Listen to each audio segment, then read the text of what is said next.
Yeah, well, at a humanist funeral, there may be one main eulogy, or there may be a series of people who will all reflect on the life.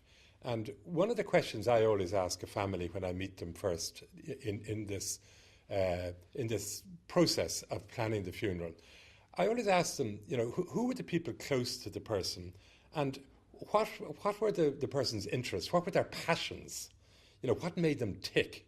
And it may be that they were into sailing, and there may be a great friend who they sailed with, who would speak and would as I say, reflect on the life and tell some stories.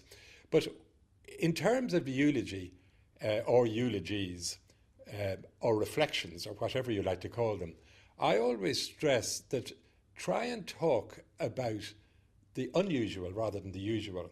There can be a tendency to start off by saying, so-and-so was born in such and such a house, in such and such a street, on such and such a day, and when he was 4, he went to such and such a national school. Everyone did all of those things, and it's not really terribly interesting.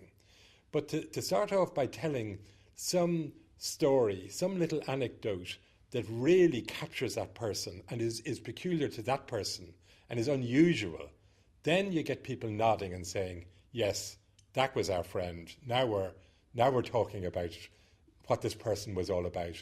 And I think that that's lovely.